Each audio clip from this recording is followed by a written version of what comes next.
So great to see you. Thanks for having me. Oh, I'm so glad you're here. Got your little seat all hot for you. Oh, great. Well, so Valerie, I'm going to start out with what I've read is a personal motto for you. Uh-oh. I know. Uh-oh. Find the fear in the room and face it. Yeah. So unpack that statement, and have you faced any significant fears in your life? I'm in a new phase of fear fighting right now. But I think that the motto for me is every time that something difficult happens, every sort of conflict that arises, almost always, it's out of someone's fear of losing something, whether that's self-esteem or a resource or whatever that is. And so when I'm talking with my students about how to have an effective rehearsal or how to have an effective meeting, if you can figure out where people are struggling and remove the struggle, the possibility for positive outcomes goes up. And so that's the idea. Yeah.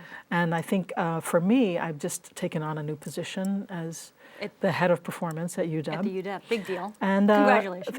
Thank you. And I'm trying to find my way. And in finding my way, there's new people to work with in new processes. So I'm in that zone myself of like, so why is this not going the way we thought it could? Oh, that's why. That's why, and then you kind of hone in on that. Exactly. Was there a moment or a situation or an incident in your life when you realized, theater is going to be what I'm going to follow. This is my passion? Not really. I came out of undergraduate school and I thought I was going to go to law school. And then I needed to work to raise some money, and I went into the family business, which at that point was insurance. I was a third generation ethnoid. And then I had an aunt, my Aunt Dorothy. When I was in high school, she's the one who took me to see the Crucible at Stratford and Avon in Connecticut. And she said, I know you were doing theater in college. There's this group associated with Operation Push called the Push Performing Ensemble. And I told them that you would come and meet them. So I suddenly found myself right out of college. So like 22, 23? I was 22 with a group of people who all had their degrees and they had worked professionally, and they just sort of took me under their wing. And for 10 years I worked with them, and I learned a lot and toured things and made productions. So I always felt more like it was about family and connection than it was about this is like my passion. This is what I'm going to do. Right. Yeah, that sort of evolved in the work, but getting into it was really about community. Oh, that's fascinating. Very organic. Yeah. So that kind of brings me to, how do you choose the projects that you direct? What has to be in place for you to say, I want to work on that play? I'm really interested in how to spark conversations. For me, it doesn't have to be a perfect play. It has to tell a story that can draw people in. I like stories that have a surprise in them, that go a little bit in a direction people didn't expect. I really do respond to strong points of view. A lot of the work I do feels political, not so much because it expresses even my point of view, but just that it expresses a point of view. Right. There's so many times when people are afraid to actually have a point of view. Right, because they might get a lot of push. Exactly, and we don't want to have the fierce conversations. We need to. We don't want to touch on the fear. We don't recognize it until we've stumbled over it, and then things have completely blown up. So that's, I like to delight people. I like the idea of there being wonder. I've done a lot of projects where I've tried to find something that would just, that moment. Yeah, I want that moment of moment. buoyancy. Yeah. As a director, are you a dictator or a collaborator? And by that, I don't think you're a dictator, but do you go in saying, I know, this is what we're going to do? I think it's both. I think I have to go in saying, I know that this is where we want to get to, but I have no clue on my own how we're going to get there. Okay. So I want to collaborate on the means, but not on the where. And I think that for the other artists in the process, in order for them to trust me as an editor, they have to know that I will recognize it when I see it. And you're not just blindly stumbling along with them and I don't know where we're going. Right, and constantly going, well, that's not it, can we try something else? Right. right? But I'm able to say, well, that's not it because, and what we need is more of this. So I always have to know where we're going and to be the guardian of that destination and keep us all on track. But being open. But along the way, I don't make the thing by myself. Right. I don't do anything except that initial visioning. It always happens in relationship to someone else. And even that initial visioning happens in relationship to a text that a playwright has written. Right. I don't fancy myself. It's not a solo thing. No, and I don't fancy myself an auteur director. I'm an interpreter of a text. I want to make it powerful and potent for the audience. And I know the audience here better than a playwright in New York or a playwright who's dead. So I can shape it and do my best to make sure that it lands with the kind of relevance and personal power. You've directed a lot of plays that have, I think, critically acclaimed. Are there any productions that you look back on and say, wow, I really blew that. That really didn't go well? Not whole productions, but there are moments I would like to have back. Redo? Absolutely. There was a moment, I did a production of a play called Santos and Santos at the Ethnic Cultural Theater, and there was this use of a prop that I solved really badly, and in my head, I still wish I had that moment back. It's like, oh man, he could use the bag like this, and then... Is that right? So you think back and it doesn't make it kind of go, ah. Yeah.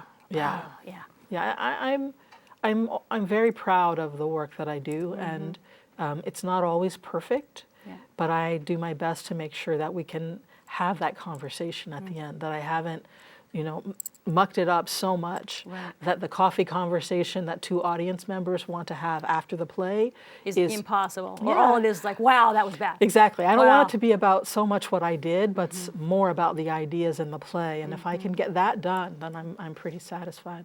I have this like personal little thing when I'm working. There's a point at which every production really sucks. And That's so true. And so when I know that in the end, we're at least going to be good enough not to suck, then I sort of breathe, and that's the moment I feel like art is possible. Absolutely. Right? If I'm holding my breath, waiting not to suck, I can't get to art. The tension does not lead to, right. So I thought maybe I'd start a production company, Doesn't Suck Productions. Doesn't Suck. I'll go see your stuff. Okay, awesome. Awesome. So how would you, I mean, you've kind of touched on this, but what makes theater good, and is there good theater happening in Seattle? I think there's good theater happening in Seattle. I mean, I think what makes theater good is that it asks big questions of us, that it has an aesthetic kind of beauty to it. What I love about theater when it's at its best is that you have to go to that place to see it, to really experience it, to see the lighting designer's virtuosity and the costume designer's virtuosity and how the sum of all the parts is greater than the whole. That happens in that space. And I think good theater makes us think. I think good theater allows us to feel if we choose to. I think it makes us alive, I think. It's a live event, and when we're present, it's a live exchange between the stage and the audience. And that's something that doesn't happen in any other storytelling art form. Right. That we all get to be in the room to share it, to feel the energy. And it takes a lot of energy from the audience, I think. Absolutely. You really have to invest in it.